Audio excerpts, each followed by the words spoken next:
There's gonna come a point in your financial journey where you're gonna start making some money, and then you're gonna start splurging on all these things that are gonna allow people to know how much money you have. Some people think it's a good thing. They get a high of people knowing how much money they got because they want people to think they're smart with money and they're powerful. But I got news for you. This is something the wealthy people don't do. So in this video, I'm gonna discuss something that's really powerful and something you need to do, which is called stealth wealth. And I'm gonna give you 10 tips you should follow and implement in your life. It doesn't matter where you are on your financial journey. You can practice this at any moment. The first tip is don't buy things with big logos. I'm a very simple man.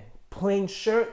I have this in navy blue, white, black, gray. That's all I wear. Nice, clean, crisp t-shirts. This t-shirt I bought in the Gap outlet. It costs $10. I don't care about flashiness. I really don't want people knowing how much money I make. And I do not need to be a walking billboard for Versace, Louis Vuitton, all those companies. My goal is to stay as silent as possible about the money that I make. And here's a tip for you. Banana Republic, Gap, Nike, Under Armour, they all have outlets that are selling the same products they had a few months ago at a heavy discount. Most of these have a brick and mortar store where you can walk into and make your purchases. Some of them have it online. Tip number 2 is don't announce how much money you make. This one's a tough one. I get it. You get so excited that you're reaching a certain level in your life and you want to share it with everyone.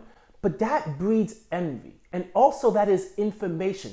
They know if they're ever in a bind and they need help, they will ask you. And since you feel like you're so powerful now because you have all this wealth, you're gonna want to help. And of course, everyone wants to help, and that's the right thing to do. But the problem to that is there's no limit. So what I recommend is to set boundaries. Let certain people know how much money you make. Of course, your wife and your family. It doesn't need to go further than that. And if you practice this, not announcing how much money you make, it will save you so much of a headache when people have to ask you for money and you have to tell them no. The number 3 tip is splurge quietly. Whenever you go on your little splurge expedition, you do not need to let everyone know. And you need to be very careful on the things you splurge on. Personally, I think the best thing to splurge on is memories. Going on vacation with your family or with your friends and having a great time, enjoying a great meal, doing all the things that you wanted to do. But you need to stay quiet about it. Don't post it on social media. If you start posting stuff on social media, it ruins the joy. It gives the opportunity for people to either envy you or to talk negative about you, and most importantly, to have information about you, that you got money because you're out there splurging. There's nothing wrong with splurging. You don't need to be a tightwad with your money once you finally get it, but you need to spend it on your likes, not someone else's. Tip number 4 is to give and stay quiet. This is something that I practice and I love doing it, and I'm gonna tell you something right now.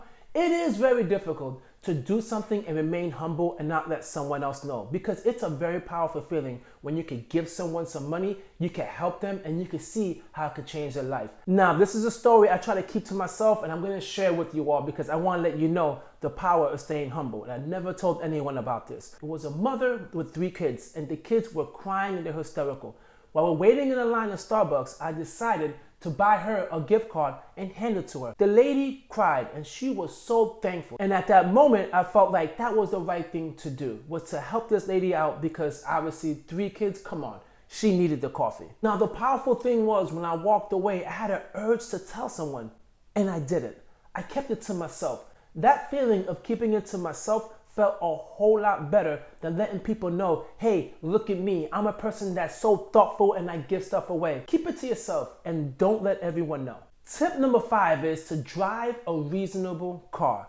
Once you start making all this money, you're gonna have the urge to drive around in a fancy car. The problem with doing that is people are gonna look at you and they're gonna judge you. They're gonna judge you based upon the price of the vehicle, not for who you are as a person. Me personally, I have a Nissan Sentra 2015, just under 100,000 miles, and it gets me everywhere that I need to go, and it's fully paid off. I've done road trips with my wife and my kids, and I got one kid who's 6 feet, another kid who's 5'10", and we all fit comfortable and we made it work. The funny thing about it was when people saw me in that car, they were asking me, why am I not getting an SUV? I need an SUV, I need a van. Luckily, I didn't listen to what they said, and I didn't give in to buying a bigger truck, because to me, it just wasn't necessary, and I'd rather put my money into investments, into assets that are appreciating, into a vehicle that's gonna depreciate. The sixth tip is recognize why you're about to buy what you're about to buy. You see, society has a way of making you think the fact is now that you made it, that now you need to achieve certain things. For example, buy a big home, buy a fancy car, dress a certain way, speak a certain way, do certain things that's going to require a lot of money. You do not need to do that. Wealth, my friends, is wealth. That's it. The amount of money you have is for you to keep to do the things that you want and you like. You cannot let society dictate the things that you do. So anytime you make a purchase, just stop, think, and reflect. Why am I making this purchase? And if you're doing it because this is what's expected of you, then don't do it. Tip number 7 is this: avoid broke people arguments. Let me give you an example of what I mean by that. I'm an accountant and I work in finance, and every time people hear about what I do, they automatically think I have money. And with that being said, they always want to tell me about a stock. They always want to tell me about how to invest. They always want to tell me about taxes. They want to feel like they know more than me. And if you want to go around and argue with people who are broke, you're never going to win, because you're going to realize, which I have, no one likes saying that they're wrong. Everyone's going to want to fight to the end to prove themselves right. So what's the point of arguing with someone? If you built wealth your way, then why you need to argue with someone else that you know doesn't have wealth and they want to tell you what you should do with your money? It's just a waste of time. So when I have those conversations, I just act dumb. I say, yeah, I just put money into my retirement account and I just save. I don't need to get into full details. Now, there's people out there, and obviously that's why I'm doing this YouTube channel, that really care and they really want to learn about this. Those are the ones that I spend all my energy on, and I share some information and I share some tips with them. But you just have to be cautious. There's a lot of people out there who have ill intentions. They do not want to hear your advice. They just want to argue with you.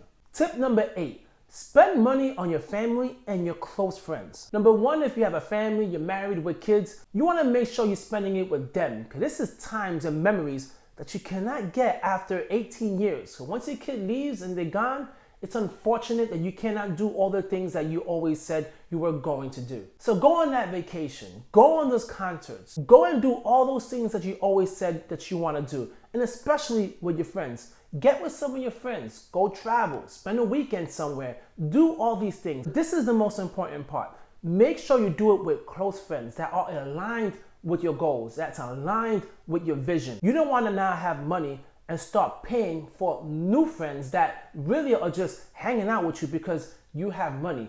That's why you need to be very careful about who you share your information with, and to only share it with your close friends and your family. Not all family, okay? We understand we have some cousins that never reached out to us. Not all of a sudden they want to be your friend. Nah, you still got to keep those people at a distance. Only the people in your life that you're close to and you're aligned with. Tip number 8, say no more. The thing now that happens is once you start making some money, everyone wants to ask you for money. And of course, you want to help someone, but you only could do so much, because remember, during this wealth building stage, you're trying to take care of your future self to make sure you do not have to work for the rest of your life. If you're married, make sure your wife as well is set. If you have kids, make sure they're set. Your kids. There's so much priorities you have in your life that you want to make sure you're taken care of. And if you start saying yes to everything, then you start saying no to what really matters, to things in your life that you should be taking care of, and that is you. So practice saying no. If someone doesn't want to be your friend anymore because you don't want to let them borrow some money, then that's not a true friend. That's someone that you needed to get out of your life, and that was very easy. But just saying, no, I'm not gonna let you borrow money, saved you a big headache in the future. So avoid being flashy, especially with jewelry and watches. Now, I'm gonna tell you this. I do have a gold chain, and I bought that chain when I was 16 years old. Yes, I was 16, I grinded hard, and I bought myself a chain. Growing up in the 90s, everyone wore chains. And I'm Cuban. For some reason, Spanish parents always want to buy their kids jewelry. So I still to this day have the chain that I bought. I do not ever wear my chain out. I always wear it in. And people always ask me, that's a nice chain. Why you don't wear it out? It's because I'm not flashy. I don't need to let people know how much money I got. And also, I don't need to get robbed, okay? Let's be honest. So yes, it's nice to have a nice watch, but I'm gonna tell you this right now. For all you people out there that love watches, after a year or two, it's gonna go on discount. Buy it on discount. No one knows that that watch is out of season No one knows that. And no one knows if you bought that watch at a thrift shop. No one knows, no one cares. If you like the watch and you like the joy that it brings in your life, then buy it. But you don't need to buy the latest and the greatest jewelry just because everyone else has it. That is something that is dumb. And tip number 10 is keep a low profile. You gotta understand the number one thing you can have in your life is privacy. There's so many technologies that's out there that's trying to evade your privacy. And you are now willing to just give it up by letting people know how much money you got, posting pictures on social media, letting people know where you are. No one needs to have all this access to your life. When you go out to restaurants, just be a regular consumer and just walk in. You don't need to sit VIP. You need to be treated like a baller because that all gets into your head. I noticed this when I went to Vegas. I stayed at the Oliur, beautiful hotel. And to me, it wasn't that expensive to stay there, but the hotel was beautiful, luxurious. I felt rich. I felt like a baller. It was awesome. And then it hit me. The reason why it looks so great and they're making me feel the way I feel is because if I feel like I'm a baller, what am I gonna end up doing? I'm gonna end up spending money on drinking, eating, and gambling. All three expensive things to do. So that's why you need to put yourself in a position to be private and not expose yourself to all these things that's gonna make you spend for no apparent reason, but it's just to make you look good and make you feel important. So there you have it, guys. The 10 tips that you should follow if you want to have stealth wealth. If you guys have any tips that you want to share, please drop it down in the comment down below. I would love to hear it. Until next time, guys, peace.